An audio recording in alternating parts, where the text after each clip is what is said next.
আসসালামু আলাইকুম। আমি মোহাম্মদ আরিফ হোসেন ভুইয়া, প্রভাষক, হিসাব বিজ্ঞান বিভাগ, দনিয়া বিশ্ববিদ্যালয় কলেজ। আমি আজকে তোমাদের অনার্স থার্ড ইয়ারে যে কোর্সটি নিয়ে আলোচনা করব সেটা হচ্ছে অ্যাডভান্স অ্যাকাউন্টিং 1। ঠিক আছে, অ্যাডভান্স অ্যাকাউন্টিং 1 কোর্সটি যে নিব, ওখানে প্রথম যে চ্যাপ্টারটি আছে সেই প্রথম চ্যাপ্টারের নাম হচ্ছে accounting for stock holders equity. ঠিক আছে, যেহেতু অনলাইন ক্লাস একটু সংক্ষিপ্তভাবে আলোচনা করতে হবে, সুতরাং আমরা অনেক কিছুই একটু মিনিমাইজ করে নিয়ে আসছি এখানে। আমরা চেষ্টা করব এই মিনিমাইজের মধ্যেই যাতে তোমরা একটু ভালো করেই বুঝতে পারো সেই চেষ্টা করব। আর ইনশাল্লাহ ভবিষ্যতে যদি আবার সুযোগ হয় আমাদের সরাসরি ক্লাসের, তখন হয়তো আরও বিস্তারিত আলোচনা করব। ঠিক আছে, সবার আগে যেটা আলোচনা করতে হবে এটা হচ্ছে টোটালি একটা জাবেদা নির্ভর একটা চ্যাপ্টার। জাবেদার উপর টোটালি জাবেদা, আমাকে জাবেদাগুলো ভালো করে শিখতে হবে। যদি আমরা জাবেদাগুলো ভালো করে শিখতে পারি তাহলে এই চ্যাপ্টারে আর কোনো মোটামুটি টেনশন নেই। ঠিক আছে, তবে এই চ্যাপ্টারে একটা জিনিস বলে রাখি, এই চ্যাপ্টারে কিন্তু তোমাদের প্রায় 14 মার্কসের অঙ্ক আসে। হ্যাঁ, পার্ট 1-এ, পার্ট বিতে একটা 4 মার্কসের অঙ্ক আসে, আর পার্ট সিতে তোমার 10 মার্কসের জন্য একটা অঙ্ক আসে। সুতরাং এই চ্যাপ্টারটা কিন্তু খুবই গুরুত্বপূর্ণ, টোটাল 14 মার্কসের অঙ্ক আসে। তো আমরা যদি, আর যেহেতু এটা জাবেদা নির্ভর একটা চ্যাপ্টার, জাবেদা সবই জাবেদা, সুতরাং আমরা যদি জাবেদাগুলো ভালো করে বুঝি তাহলে খুব সহজেই চ্যাপ্টারটা আয়ত্ত করতে পারবো। জাবেদা ছাড়াও আরেকটা সেকশন আছে, এটা ব্যালেন্স শিটে একটা সেকশন চাই, ইকুইটি সেকশন, সেটাও আমাদের শিখতে হবে। এটা আমরা পরবর্তীতে শিখব ইনশাল্লাহ। আচ্ছা, আমরা যদি জাবেদা শিখতে যাই, আমাকে এখানে যেহেতু চ্যাপ্টার নাম হচ্ছে accounting for stock holders equity, মানে হচ্ছে মালিকানা সত্ত্বের হিসাব রক্ষক। ঠিক আছে, এখন মালিকানা সত্ত্বের হিসাব রক্ষক যে আমরা করব, এখানে একটা জিনিস খুব বিবেচনা করতে হবে, সেটা হচ্ছে common stock. Common stock issue করতে হবে। আমরা সাধারণত যে বাজারে শেয়ার বিক্রি করি, 2 ধরনের শেয়ার বিক্রি করি, একটা হচ্ছে কমন স্টক বিক্রি করি, আর একটা হচ্ছে প্রেফারেন্স স্টকে বিক্রি করি। ঠিক আছে, আচ্ছা, এখন বাজারে যখন তুমি শেয়ার বিক্রি করবে, কমন স্টক বিক্রি করবে, তখন কি ধরনের জার্নালগুলো দিতে হয় সেটা নিয়ে এখন আমরা আলোচনা করব। ঠিক আছে, আচ্ছা, এই আলোচনা শুরুর আগে আমাকে একটু অন্য একটা সাইড নিয়ে আলোচনা করতে হবে। সেটা আমরা যখন এই অঙ্কগুলো করতে যাব তখন তোমরা প্রায় পাবা যে পার ভ্যালু, হ্যাঁ, পার ভ্যালু, প্রিমিয়াম, ডিসকাউন্ট, এগুলো পাবা। তো পার ভ্যালুটা কি? পার ভ্যালুটা হচ্ছে সমমূল্য বা অবহিত মূল্য। ঠিক আছে, তোমরা পার ভ্যালু পাবা, প্রশ্নে প্রায়ই পাবা পার ভ্যালু, যেটা বাংলা হচ্ছে অভিহিত মূল্য। হ্যাঁ, আচ্ছা, এই অভিহিত মূল্যটা কি? অভিহিত মূল্য হচ্ছে একটা শেয়ারের যেই দাম থাকবে সেই রেটটাকে বলা হয় অভিহিত মূল্য। এখানে একটু আলোচনা করে নেওয়া ভালো, সেটা হচ্ছে একটা সময় শেয়ারের যে অভিহিত মূল্য থাকতো, এটা এক এক কোম্পানির শেয়ারের রেট এক এক রকম থাকতো। মনে করো খুব বড় কোম্পানি যদি হতো, তাদের কোম্পানির শেয়ার দেখা যেত 100 টাকা, 500 টাকা থাকতো।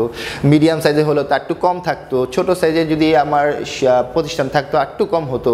বিভিন্ন ধরনের অভিহিত মূল্য থাকতো একটা সময়। পরবর্তী পর্যায়ে দেখা গেল যে শেয়ার বাজার যখন অস্থিরতা চলে আসে বিভিন্ন প্রবলেমের জন্য, তখন দেখা যেত যে শেয়ারের দামগুলো খুব কমে যেত, মানে ডিসকাউন্ট হয়ে যেত। সেই ক্ষেত্রে ম্যাক্সিমাম কোম্পানি লসে দেখাতো। সেই প্রবলেমগুলো দূর করার জন্য ম্যাক্সিমাম দেশেই অবহিত মূল্য একটা ফিক্সড করে দেওয়া হয়েছে। সেটা হচ্ছে কয় টাকা? 10 টাকা। তোমরা যখন অঙ্ক করতে যাবে দেখবা সব শেয়ারের দাম ম্যাক্সিমাম হচ্ছে 10 টাকা। এটা বর্তমানে বাংলাদেশেও একই অবস্থা, যে গ্রামীণ কোম্পানি হোক আর অন্য ছোট কোম্পানি হোক, সব কোম্পানির শেয়ারই 10 টাকা। এর ফলে কি লাভ হয়েছে? এর ফলে যে অল্প, মানে বাজারে যদি কোনো অস্থিরতা তৈরি হয়ও, তাহলে খুব ডিসকাউন্ট হওয়ার সম্ভাবনা খুবই কমে যায়। এখানে আরও একটা জিনিস আলোচনা করে নেওয়া ভালো, এই যে 10 টাকা করার পরও ডিসকাউন্টের হার বা অবহারের রেট যে মানে সম্ভাবনা যে হয় না তা না। কিছু কিছু ক্ষেত্রে ছোট ছোট প্রতিষ্ঠানের ক্ষেত্রে বিশেষ করে অনেক সময় শেয়ারের দাম এই 10 টাকারও কম হয়ে যায়। সেই ক্ষেত্রে কি চিন্তা করতে হবে? সেই ক্ষেত্রে একটা উদাহরণ দিতে পারি যে ইউএসের একটা স্টেটে তাদের একটা আইন হয়েছিল, সেটা হচ্ছে যে পার ভ্যালু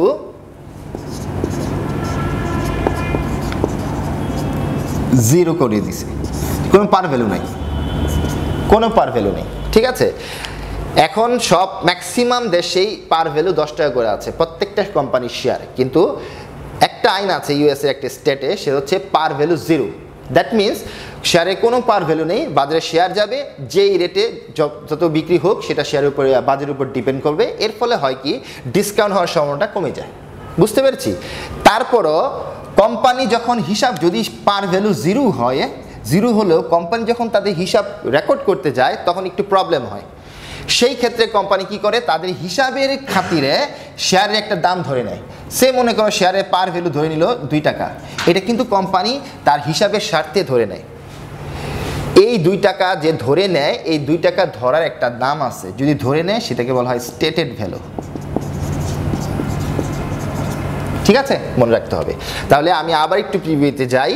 আমরা 2 ধরনের শেয়ার সাধারণত বাজারে বিক্রি করি, একটা হচ্ছে কমন স্টক যেটাকে বলা হয় সাধারণ শেয়ার, আর একটা হচ্ছে প্রেফারেন্স স্টক, প্রেফারেন্স স্টক যেটাকে বলা হয় অগ্রাধিকার শেয়ার। ঠিক আছে, সাধারণ শেয়ার সবাই কিনতে পারে, বাট প্রেফারেন্স স্টক যেটা, এটা কিছু স্পেশাল গ্রাহকদের কোম্পানি তাদের স্পেশাল গ্রাহকদের এই প্রেফারেন্স স্টক ইস্যু করে থাকে। ঠিক আছে, আচ্ছা, সাধারণ শেয়ার যে তখন তুমি ইস্যু করবে তখন 3 ভাবে সাধারণ শেয়ার ইস্যু করা যায়। একটা হচ্ছে পার ভ্যালু, এই পার ভ্যালুর জন্যই আমরা এত কিছু আলোচনা করলাম।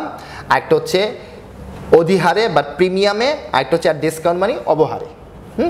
আচ্ছা, পার ভ্যালুটা কি আমি বলে নিলাম। পার ভ্যালুর দাম বর্তমানে ম্যাক্স সবই হচ্ছে 10 টাকা করে, তবে মাঝে মধ্যে তোমরা অঙ্ক পাবা পার ভ্যালু জিরো, শূন্য।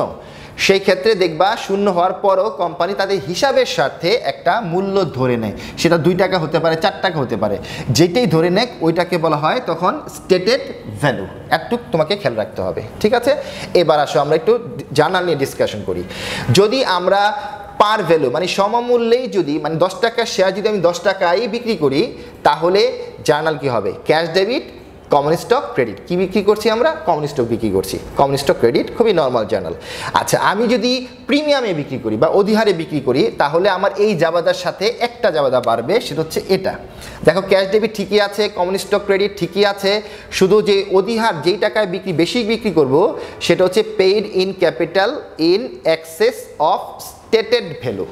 ঠিক আছে, স্টেটেড ভ্যালু লিখতে হবে আমাকে।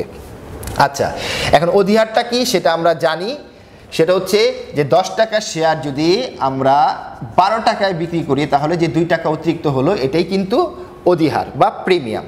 সেই অধিহার যদি থাকে অঙ্কে, তাহলে আমাকে এক্সট্রা জাবেদা বাড়াইতে হবে, সেটা হচ্ছে paid in capital in excess of stated value create করতে হবে। ঠিক আছে, আচ্ছা, এরপর হচ্ছে ডিসকাউন্ট। যদি শেয়ারের দাম 10 টাকার চেয়ে কমে বিক্রি হয়, 8 টাকায় বিক্রি হয় বা 9 টাকায় বিক্রি হয়, তাহলে কয় টাকা কম হলো, 1 টাকা, এটাই কিন্তু ডিসকাউন্ট। ঠিক আছে, যদি ডিসকাউন্টে হয় তাহলে ওই দেখো ওই একই জার্নাল, শুধু ডেবিটটা বেশি হয়ে যাবে। আমরা বেশি হওয়ার জন্য paid in capital in excess of stated value create করেছিলাম, এবার আমরা পেইড ইন ক্যাপিটালটা ডেবিট করে দিব। তাহলে দেখো cash debit, paid in capital from common stock debit আর কমন স্টক ক্রেডিট। তাহলে এই 3 ধরনের জাবেদা মনে রাখতে হবে যে যদি সমমূল্যে বিক্রি করি বা 10 টাকা শেয়ার 10 টাকায় বিক্রি করি, তাহলে cash debit, common stock credit. যদি প্রিমিয়ামে বিক্রি করি, তাহলে cash debit, common stock credit ঠিক থাকবে, সাথে শুধু একটা বাড়বে, paid in capital in excess of stated value. আর যদি আমরা ডিসকাউন্টে করি, তাহলে পেইড ইন ক্যাপিটালটা ক্রেডিট না হয়ে ডেবিট হয়ে যাবে, যেমন cash debit, paid in capital from common stock debit আর কমন স্টক ক্রেডিট। ঠিক আছে, এই হলো আমার ইস্যু অফ কমন স্টক। যদি কোম্পানি কমন স্টক ইস্যু করে, তাহলে এই 3 ভাবে থাকতে পারে, যেভাবেই থাকবে আমরা ওইভাবে জাবাদা দিয়ে দিব। তবে সবচেয়ে বেশি তোমরা যেটা পাবা জার্নাল এটা।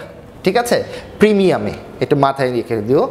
এরপর আসো, যদি কোম্পানি কমন স্টক ইস্যুর পাশাপাশি প্রেফারেন্স স্টক ইস্যু করে, তাহলে কি জাবেদা হবে। প্রেফারেন্স স্টকের বেলায় এই 2টা মনে রাখতে পারলেই চলবে, যে প্রেফারেন্স স্টকের বেলায় যদি প্রেফারেন্স স্টক তোমার প্রিমিয়ামে বিক্রি করে বা ডিসকাউন্টে বিক্রি করে, ঠিক আছে, প্রিমিয়াম বিক্রি করলে কি হবে, ওই একই জার্নাল দেখো সেম, শুধু কমন স্টকের জায়গায় প্রেফারেন্স স্টক বলে দিব আমরা। ঠিক আছে, দেখো ক্যাশ ডেবিট, ওখানেও ক্যাশ ডেবিট, কমন স্টকের জায়গায় কি লিখেছি, প্রেফারেন্স স্টক ক্রেডিট লিখেছি। আর যদি অতিরিক্ত বিক্রি করে, তাহলে paid in capital in excess of stated value, আর এখানে লিখতে হবে paid in capital in excess of par value. এখানে একটু পার্থক্য। ঠিক আছে, এই স্টেটেড ভ্যালু আর এটা হচ্ছে পার ভ্যালু। তার মানে যদি আমরা কমন স্টক অধিহারে বিক্রি করি তাহলে লিখব paid in capital in excess of stated value, আর প্রেফারেন্স স্টক যদি আমরা অধিহারে বিক্রি করি তাহলে paid in capital in excess of par value লিখতে হবে। ঠিক আছে, তো এইটুক মাথায় রেখো যাতে ভুল না হয়ে যায়। আর যে ডিসকাউন্টে হয় সেম আগের মতোই, দেখো cash debit paid in capital for common stock, ওখানে হবে paid in capital for preference stock debit, এখানে কমন স্টক ক্রেডিট, আর এটা প্রেফারেন্স স্টক ক্রেডিট। ঠিক আছে, এই জানাগুলো ভালো করে রপ্ত করতে হবে। এছাড়াও আমরা অঙ্ক করার সময় দেখবা তোমরা ট্রেজারি স্টক নামে একটা স্টক পাবা, ট্রেজারি স্টক। ঠিক আছে, ট্রেজারি স্টকটা কি আগে একটু বুঝে নিই আমরা। একটা কোম্পানি বাজারে যখন কমন স্টক ইস্যু করে তখন তারা মাঝে মধ্যে চিন্তা করে যে বাজারে যে পরিমাণ কমন স্টক আছে এগুলো একটু বেশি, মানে পরিমাণটা বেশি হয়ে গেছে, তখন কোম্পানি ইচ্ছে করে তাদের এই শেয়ারগুলো নিজেরাই কিনে নেয়। আবার এই কমন স্টক, সে মনে করো বাজারে কমন স্টক বিক্রি করা ইস্যু করা আছে 1 লক্ষ, কোম্পানি কি করলো এই 1 লক্ষ ইস্যু থেকে কোম্পানি নিজে 20,000 শেয়ার বাজার থেকে কিনলো, নিজেই কিনলো। আবার প্রথম ইস্যু করলো কিন্তু 1 লক্ষ শেয়ার কমন স্টক, পরবর্তীতে কোম্পানি নিজেরাই আবার বাজার থেকে তার শেয়ারই সে 20,000 কিনে নিল। কোম্পানি যখন ইস্যুকৃত কমন স্টকের মধ্যে বাজার থেকে নিজেরাই আবার কিছু শেয়ার কিনবে তখন ওই ক্রয়কৃত শেয়ারের পরিমাণকে বলা হয় ট্রেজারি স্টক।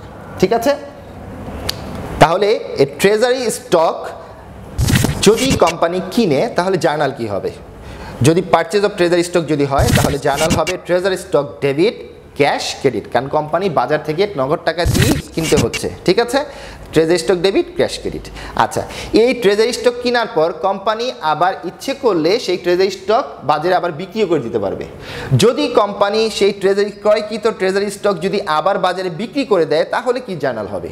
তাহলে দেখো যদি প্রিমিয়ামে বিক্রি করে তাহলে জার্নাল হবে ওই যে প্রিমিয়াম মতো আগের মতোই ক্যাশ ডেবিট। দেখো cash debit cash debit cash debit, এখানে ছিল কমন স্টক ক্রেডিট কারণ একটা কমন স্টকের জার্নাল ছিল, কিন্তু এবার আমি কি স্টক বিক্রি করেছি? ট্রেজারি স্টক বিক্রি করেছি, তাহলে এখানে ট্রেজারি স্টক ক্রেডিট হয়েছে। ঠিক আছে, আর পেইড ইন ক্যাপিটাল অতিরিক্ত যেই টাকাটা প্রিমিয়ামে যেই টাকাটা বেশি বিক্রি করেছি তাহলে সেটা হবে paid in capital from treasury stock credit. ঠিক আছে, মনে করি ট্রেজারি স্টক এখানে পারচেস করেছিলাম আমি 20 টাকা, কিন্তু আমি যখন বিক্রি করতে গেলাম তখন বিক্রি করছি মনে করো 25 টাকা, তাহলে 5 টাকা বেশি বিক্রি করেছি না, এই 5 টাকাই হবে paid in capital from treasury stock credit.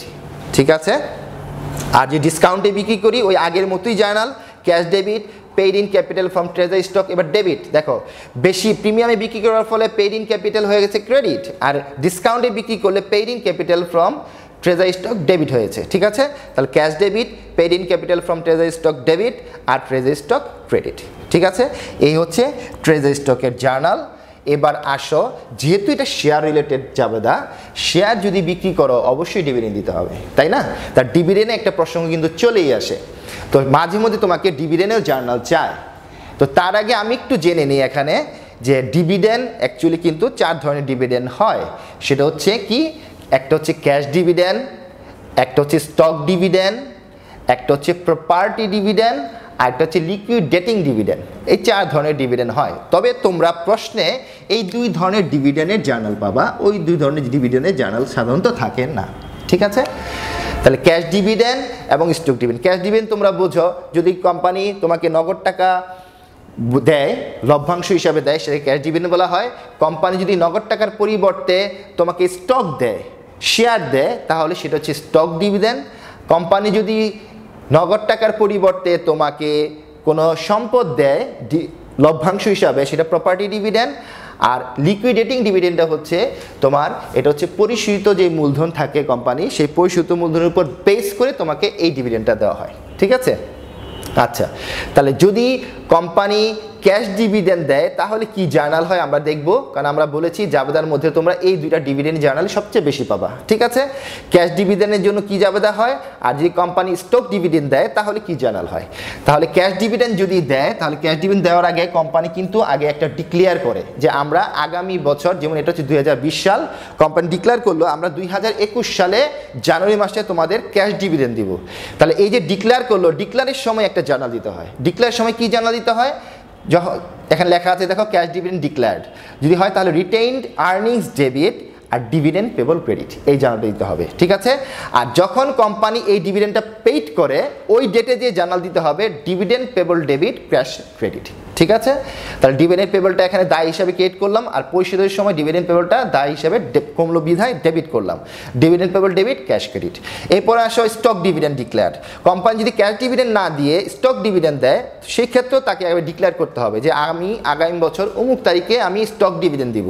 এই ডিক্লেয়ারের সময় তোমাকে একটা জার্নাল দিতে হবে রিটেইন আর্নিংস ডেবিট আর common stock dividend distributable credit, ঠিক আছে। Retain earnings debit common stock dividend distributable credit, এটা ডিক্লেয়ার যাবে গেল। আর কোম্পানি যখন এই স্টকটা দিয়ে দিবে তাকে অ্যাজ এ ডিভিডেন্ড হিসাবে, তখন তোমাকে জানাল দিতে হবে ওই common stock dividend distributable debit ক্রেডিটটাকে এখন ডেবিট করব, আর কি ইস্যু করবো এখন আমরা স্টক ডিভিডেন্ড দিব, ঠিক আছে। ক্যাশ দিব না, কিন্তু আগেরটা ক্যাশ দিয়েছিলাম ক্যাশ, এবার কিন্তু আমরা স্টক দিব, তাকে শেয়ার দিব, তাহলে কমন স্টক ক্রেডিট, ঠিক আছে। তাহলে এই জার্নালগুলো যদি আমরা একটু ভালো করে বুঝতে পারি তাহলে পরে আমরা জাবেদা করতে পারবো। এটা জাবেদার পাশাপাশি আরেকটা রিকোয়ারমেন্ট চায়, সেটা হচ্ছে একটা ইকুইটি সেকশন চায়। সেই ব্যালেন্স শিটের শুধু একটা পার্ট ইকুইটি সেকশন, ওই সেকশনটা কিভাবে করা সেটা আমরা পরে দেখব। আজকে আমরা ছোট্ট একটা অঙ্ক এই আলোচনার ভিত্তিতে কিভাবে করতে হয় সেটা দেখব, ঠিক আছে। আচ্ছা চলো আমরা তাহলে অঙ্কটা দেখি। আমরা একটা ছোট্ট অঙ্ক এখানে তুলেছি। আমরা এতক্ষণ যে আলোচনাগুলো করলাম এই আলোচনার ভিত্তিতে আমরা এই অঙ্কটা এখন জানা করে শিখব আর কি, ঠিক আছে। আচ্ছা এখন একটু শর্টকাটেই তুলেছি যাতে আমাদের সময়টা একটু সেভ হয়। আচ্ছা এখন দেখো আমরা একটা অঙ্ক তুলেছি যে প্রথমেই ছিল কি প্রেফার্ড স্টক 10,000 শেয়ার, টাকা কত 100। আচ্ছা প্রেফার্ড স্টক 10,000 শেয়ার, তার হাতে ছিল 100 টাকা করে। কমন স্টক ছিল কত 50,000 শেয়ার, 3 টাকা করে, ঠিক আছে। আমি কিন্তু প্রথম যে আলোচনা করেছিলাম ওখানে যেই কমন স্টক সম্পর্কে আমি বলেছিলাম যে আমাদের দেশে না ম্যাক্সিমাম পৃথিবীতে কমন স্টক কিন্তু ফিক্সড করা 10 টাকা করে, তাই না? কিন্তু এখানে আছে কত 3। আমরা তখন আলোচনা করেছিলাম যে কমন স্টক ম্যাক্সিমাম ক্ষেত্রেই 10 টাকা হয়, তবে ইউএসের একটা স্টেট একটা আইন আছে কমন স্টক কিন্তু 0 টাকা হয়, 0 টাকা হয়, ঠিক আছে। তবে 0 টাকা হলে কোম্পানি যখন হিসাব করতে যায় তাদের সুবিধার জন্য কোম্পানি একটা অ্যামাউন্ট ধরে নেয়, সেটা 1 টাকা 2 টাকা যে কোনো হতে পারে। এই 3 টাকার অর্থ হচ্ছে এইটারও পার ভ্যালু 0 ছিল, কোম্পানির নিজেদের স্বার্থে তারা 3 টাকা ধরে নিয়েছে, ঠিক আছে। সুতরাং এই 3 টাকাকে কিন্তু বলা হয় স্টেটেড ভ্যালু, ঠিক আছে। আমরা ওখানে আলোচনা করেছিলাম এটা হচ্ছে স্টেটেড ভ্যালু, ঠিক আছে, এটা হচ্ছে স্টেটেড ভ্যালু। আচ্ছা এবার আসো এই হচ্ছে তার ট্রানজ্যাকশনস জানুয়ারিতে, মার্চে, এপ্রিল, মে এবং অগাস্টে, ঠিক আছে। জানুয়ারির 1 তারিখে তার একটা ট্রানজ্যাকশন ছিল issued 8,000 shares of common stock, টাকা কত 4। জানুয়ারির 3 তারিখে 8,000 শেয়ার কি করেছে কমন স্টক ইস্যু করেছে, কয় টাকা করে 4 টাকা করে। কমন স্টকের দাম ছিল কিন্তু 3 টাকা, ঠিক আছে, কিন্তু ইস্যু করেছে কত 4 টাকা, একটা কিন্তু বেশি করেছে। এই 1 টাকা কি, এই 1 টাকা হচ্ছে প্রিমিয়াম, ঠিক আছে। আমরা প্রিমিয়ামের জার্নাল কিভাবে হয় সেটা আমরা আলোচনা করেছি, এখন আমরা জার্নাল দিব। হ্যাঁ তাহলে প্রথম জার্নালটা হচ্ছে ইস্যু করলে কি হয় ক্যাশ পাই, ক্যাশ ডেবিট, তারপরে আমরা কমন স্টক ইস্যু করেছি কমন স্টক ক্রেডিট, আর এই যে 1 টাকা বেশি করেছি এটা আমরা কি লিখব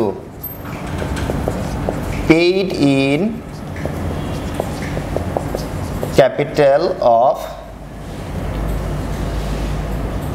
capital in excess of par of stated value credit, ঠিক আছে।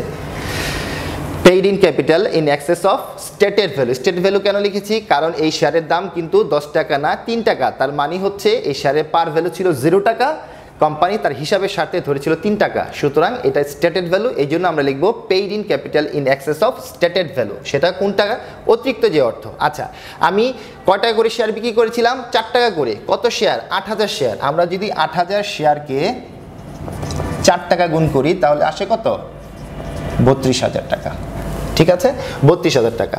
আচ্ছা আর কমন স্টকে আসবে কত 8,000 গুণন শেয়ারের অরিজিনাল রেট 3 টাকা, তাহলে 3 আটা 24,000। আর paid in capital in excess of stated value হচ্ছে অতিরিক্ত যে টাকাটা, দাম ছিল 3 টাকা, বিক্রি করছি 4 টাকা, 1 টাকা বেশি বিক্রি করছি, এটা হবে 1 টাকা। 8,000 গুণন 1, 8,000। তাহলে দেখো ডেবিট হচ্ছে 32,000 আর 24,000 8,000 যোগ করলে হয় 32,000। যত টাকা ডেবিট তত টাকা ক্রেডিট। ঠিক আছে, এই হচ্ছে আমার জানুয়ারির 3 তারিখের জার্নাল। এবার আসো মার্চের 1 তারিখে আমরা জার্নাল দিব। মার্চের 1 তারিখে ট্রানজ্যাকশনটা কি ছিল? আবারও ইস্যু করেছি আমরা,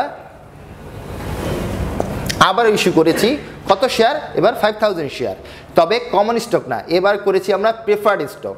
ঠিক আছে, কত টাকা ইস্যু করেছি? 105 টাকায়। দেখো আমার কিন্তু শেয়ারের দাম ছিল, প্রেফার্ড স্টক ছিল 100 টাকা, আমি ইস্যু করেছি কত? 105 টাকা। আমি 5 টাকায় বেশি ইস্যু করছি কিন্তু, সুতরাং এই 5 টাকা কিন্তু প্রিমিয়াম। ঠিক আছে, তাহলে আবার একই জার্নাল, জাস্ট শেয়ারের নামটা চেঞ্জ হয়ে যাবে। আগে ছিল কমন স্টক, এবার হবে প্রেফার্ড স্টক। তাহলে জার্নাল হচ্ছে আমরা ইস্যু করলে cash pi, cash debit, preferred stock credit,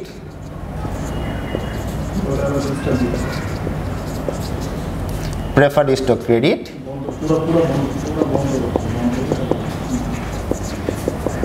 paid in capital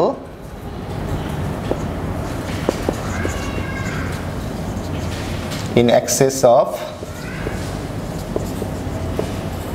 par value। আমরা কিন্তু কমন স্টকের বেলায় লিখেছিলাম স্টেটেড ভ্যালু, আর প্রেফারেন্স স্টকের বেলায় লিখবো আমরা পার ভ্যালু। ঠিক আছে, তাহলে আমরা কত টাকা শেয়ার বিক্রি করেছি? 105 টাকায়। কত শেয়ার? 5,000 শেয়ার। তাহলে 5,000 গুণন 105, দেখি আমরা কত আসে।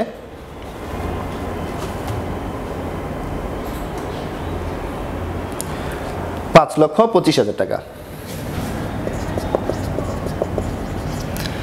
আর প্রেফার্ড স্টকে আসবে অরিজিনাল রেট। অরিজিনাল রেট কত ছিল? 100, বিক্রি করছি 105, কিন্তু 5 টাকা হচ্ছে অতিরিক্ত। অতিরিক্ত আসবে অতিরিক্ত জার্নালে, আর মূল টাকাটা আসবে প্রেফার্ড স্টকে। 5,000 গুণন 100, তাহলে কত আসে? 5 লক্ষ। আর এখানে আসবে 5,000 গুণন অতিরিক্ত কত ছিল? 5 টাকা, 25,000। ঠিক আছে, তাহলে দেখো ক্যাশ ডেবিট হচ্ছে 5,25,000, প্রেফারেন্স স্টক ক্রেডিট হচ্ছে 5 লক্ষ, এবং paid in capital in excess of par value হচ্ছে অতিরিক্ত টাকাটা 5 টাকা করে, 5,000 শেয়ার 25 টাকা। তাহলে 5,25,000 ক্রেডিট, 5,25,000 ডেবিট। এবার হচ্ছে এপ্রিল 1। এপ্রিলের 1 তারিখে কি ট্রানজ্যাকশনটা ছিল একটু পড়ে নিই আমরা। Issued 24,000 shares of common stock for land. হ্যাঁ, এবার কোম্পানি কি করেছে? 24,000 শেয়ার ইস্যু করেছে। কিসের জন্য? ফর ল্যান্ড, ভূমির জন্য। ঠিক আছে, আগে কিন্তু আমি ইস্যু করেছি জাস্ট, কিন্তু এখানে কিছু ছিল না। তার মানে কি? এগুলো আমরা ক্যাশ টাকার জন্য ইস্যু করেছি। আমরা ইস্যু করেছি, ক্যাশ নিয়েছি। কমন স্টক আমরা ক্যাশ নিয়েছি, প্রেফারেন্স স্টক ইস্যু করেছি। এবার কিন্তু আমরা শেয়ারের বিনিময়ে, কিসে? ল্যান্ডের বিনিময়ে শেয়ার দিয়েছি। ঠিক আছে, শেয়ার দিয়ে ল্যান্ড যে কোনো কিছু বিনিময় করা যায়, কোনো সমস্যা নেই। তাহলে আমি এবার কিন্তু ক্যাশ না পেয়ে ল্যান্ড পেয়েছি। আমরা অন্যান্য জাবেদায় যে ক্যাশ ডেবিট করেছি, আমরা এখন এখানে কি ডেবিট করব? ল্যান্ড ডেবিট করব। তবে এখানে একটু কথা আছে, দেখো, the asking price of the land was টাকা 90,000। আস্কিং প্রাইস বলতে এখানে বোঝানো হচ্ছে বাজার মূল্যকে। ঠিক আছে, বাজারে এর রেট আছে কত টাকা? এই ল্যান্ডের 90,000, কিন্তু একটা লাইনে বলা আছে the fair value of the land was টাকা 85,000। ফেয়ার ভ্যালু মানে কি? ন্যায্য মূল্য। ন্যায্য মূল্য। বাজারে রেট আছে 90,000, বাট ন্যায্য মূল্য হচ্ছে কত? 85,000 টাকা। ঠিক আছে, তাহলে আমরা সব সময় এই ফেয়ার ভ্যালুকে সবসময় হিসাবভুক্ত করবে, ন্যায্য মূল্যকে মনে রাখতে হবে। ঠিক আছে, বাজারে যে অতিরিক্ত মূল্যটা আছে সেটা নিব না, এতে বিজনেসে লস দেখা দিতে পারে। বুঝতে পেরেছি? সুতরাং আমরা সবসময় খেয়াল রাখবো, ফেয়ার মূল্যটাকে হিসাবভুক্ত করব। তাহলে আমরা যদি এখন জার্নাল করি, আগে জার্নালটা করি, তারপর টাকার ফাংশনটা দেখব। আমরা কিন্তু অন্য দুই জাবেদায় ক্যাশ ডেবিট করছি, এবার কিন্তু আমরা ক্যাশ ডেবিট করতে পারবো না, কারণ এবার আমরা ল্যান্ডের বিনিময়ে শেয়ার দিয়েছি। ঠিক আছে, তাহলে land debit.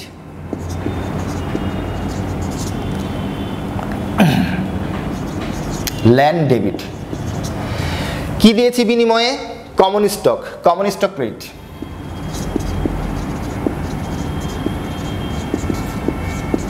Common stock credit.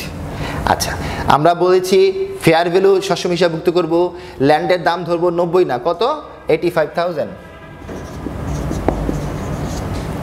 Common stock ছিল কত শেয়ার, আমি 24,000 শেয়ার কিন্তু আমি ইস্যু করেছি। 24,000 শেয়ার যদি আমি ইস্যু করে থাকি, কমন স্টকের দাম কত করেছিল, ওই যে উপরে দেওয়া আছে, কমন স্টকের দাম ছিল 3 টাকা করে। হ্যাঁ, তাহলে দেখি কত আসে আমরা।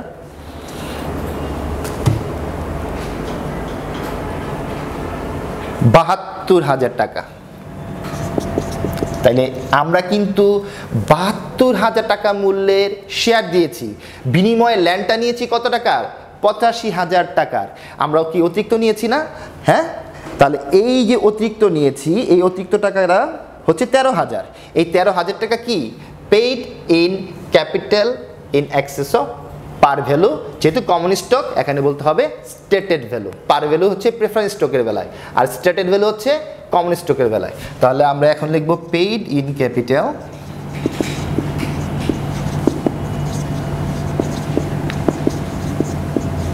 In excess of stated value. এটা হচ্ছে আমি দেখাই দিচ্ছি তোমাদের সুবিধার জন্য। এই যে অতিরিক্ত টাকা 85,000 আর শেয়ারের দাম ছিল 75,000, এই যে 13,000 টাকা, এই 13,000 টাকাই হচ্ছে আমরা স্টেটেড ভ্যালু দেব। ঠিক আছে, এই হচ্ছে জানো। তাহলে একটা কি শিখলাম নতুন, আমরা ক্যাশ টাকার বিনিময়ে শেয়ার ইস্যু না করেও কিন্তু আমরা ল্যান্ডের বিনিময়ে শেয়ার ইস্যু করতে পারি। ঠিক আছে, এরপর হচ্ছে মের 1। মের 1 ট্রানজাকশন কি ছিল, issued 80,000 shares of common stock. আবার আমি কমন স্টক ইস্যু করেছি 80,000, কত টাকা করে, 2 টাকা করে। লক্ষণীয়, শেয়ারের দাম কিন্তু 3 টাকা কমন স্টকের, এবার ইস্যু করেছি কিন্তু 2 টাকা কমে। এর আগে কিন্তু আমি কমন স্টক ইস্যু করেছিলাম, দেখো কয় টাকা, 4 টাকা। 3 টাকা শেয়ার 4 টাকা ইস্যু করেছিলাম, 1 টাকায় বেশি করেছিলাম, ওটা কিন্তু কি ছিল, প্রিমিয়াম। এবার কিন্তু 3 টাকা শেয়ার ইস্যু করেছি কত টাকা করে, 2 টাকা করে, এখন কিন্তু ডিসকাউন্ট। ঠিক আছে, তাহলে এবার কিন্তু আমাকে ডিসকাউন্টে জার্নাল দিতে হবে, প্রিমিয়াম জার্নাল দিলে চলবে না। আচ্ছা, তাহলে জার্নালটা কি হবে, ক্যাশ ডেবিট ঠিকই থাকবে। আমরা প্রিমিয়ামের জার্নাল কি করেছিলাম, ক্রেডিট করেছিলাম, এবার ডিসকাউন্টের জার্নাল কি হবে, ডেবিট হয়ে যাবে। তাহলে paid in capital from common stock,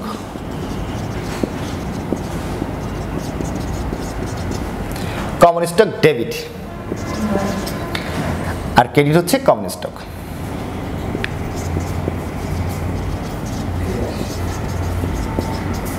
common stock credit. ঠিক আছে, তাহলে আসি আমরা কত শেয়ার ইস্যু করেছিলাম, 80,000। কত করে ইস্যু করেছিলাম, 2 টাকা করে। আমরা 2 টাকা যদি ইস্যু করি তাহলে আসে 1,60,000 টাকা। এরপর আমি ডিসকাউন্টে যে ইস্যু করেছিলাম, কয় টাকা ডিসকাউন্টে, 3 টাকার শেয়ার 2 টাকায় করেছিলাম, 1 টাকা ডিসকাউন্টে। তাহলে 80,000 গুণন 1, 80,000 গুণন 1 যদি দেই কত হয়, 80,000 টাকা। ঠিক আছে, তাহলে 2 টাকা আমি শেয়ার বিক্রি করেছিলাম, 2 টাকা দিলাম আমি ক্যাশ পেয়েছি 2 টাকা করে, 1 টাকা লসে বিক্রি করছি, 1 টাকা হচ্ছে সেটা হচ্ছে ডিসকাউন্ট, সেটাও ডেবিট করলাম। আর টোটাল কমন স্টক ছিল কত টাকার, 3 টাকার, কিন্তু 3 টাকার কমন স্টক ছিল, 3 টাকা, 3 আটা 24, 2,40,000 টাকা। তাহলে দেখো এই ডেবিট একটা, এই ডেবিট একটা, দুইটা যোগ করলে হয় কত, 2,40,000, আর ক্রেডিট হচ্ছে 2,40,000। ঠিক আছে, এরপর হচ্ছে সর্বশেষটা, আগস্টের 1 তারিখ। আগস্টের 1 তারিখের ট্রানজাকশনটা কি ছিল আমরা একটু পড়ি।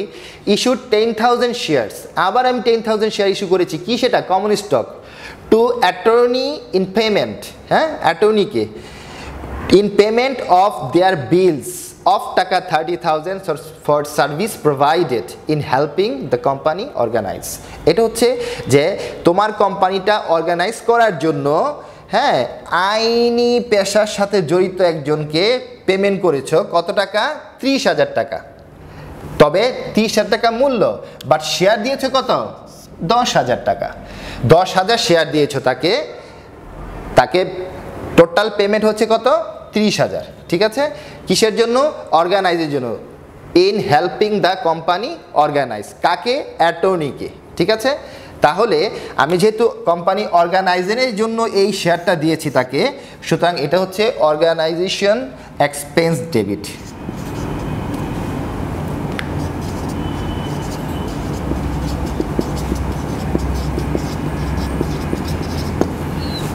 অর্গানাইজেশন এক্সপেন্স ডেবিট কত টাকা?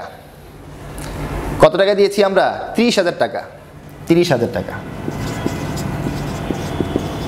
আচ্ছা, আমি এই 30 টাকা দেওয়ার জন্য তাকে শেয়ার দিয়েছি কত? 10,000 শেয়ার ইস্যু করেছিলাম। তাহলে common stock credit,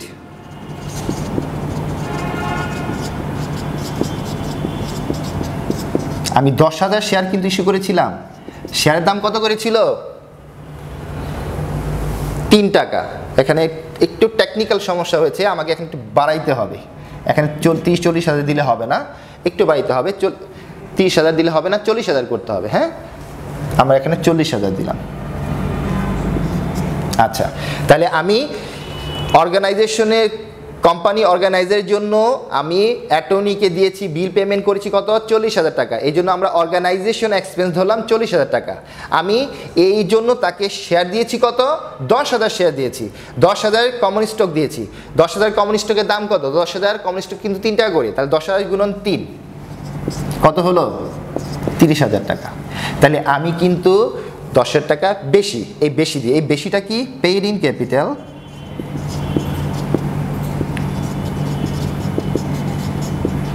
in excess of stated value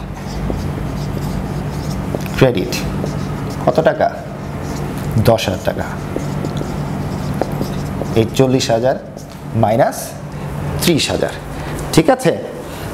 আমরা অঙ্কটা একটু বড় ছিল, আমি এটা একটু ছোট করে নিয়ে আসছি যাতে আমাদের সমস্যা না হয়। সময় যেহেতু স্বল্পতা, আমি স্বল্প সময়ের মধ্যেই যতটুকু পেরেছি তোমাদের চেষ্টা করেছি বোঝানোর। আশা করি তোমরা বুঝতে পেরেছ। তারপরে যদি কোনো প্রবলেম থাকে বা কোশ্চেন থাকে, তোমাদের কমেন্টস বক্স তো থাকবেই, ওখানে করো, ইনশাল্লাহ আমি রেসপন্স করব। আর ইনশাল্লাহ ভবিষ্যতে যদি আমরা সরাসরি আরও ক্লাসের সুযোগ পাই ভবিষ্যতে, তাহলে হয়তো আরও বিস্তারিত ক্লাসে আলোচনা করতে পারবো। ঠিক আছে, আপাতত এই পর্যন্তই। সবাই ভালো থেকো, সুস্থ থেকো। ইনশাল্লাহ আমরা পরবর্তীতে এই চ্যাপ্টারের আরও একটা অঙ্ক করব, তবে সেই অঙ্কটা হয়তো একটা ডিভিডেন্ডের উপর অঙ্ক হতে পারে, কারণ আমরা ডিভিডেন্ডের সাথেও এই জার্নাল রিলেটেড, তোমরা প্রাইমারিতে আমরা ডিসকাস করেছি, জানো এই ডিভিডেন্ড একটা জার্নাল করতে হবে। এই ডিভিডেন্ড জার্নালটা যদি শিখতে পারি, তাহলে এর আরেকটা পার্ট আছে, সেটা হচ্ছে ইকুইটি সেকশন, যেটা ব্যালেন্স শিটের একটা পার্ট। ফুল ব্যালেন্স শিট এখানে চায় না, ব্যালেন্স শিটের একটা পার্ট চায়। ইনশাল্লাহ আমরা ভবিষ্যতে আরও বিস্তারিত ডিসকাস করতে পারবো। সবাই ভালো থাকো, সুস্থ থাকো, ধন্যবাদ সবাইকে।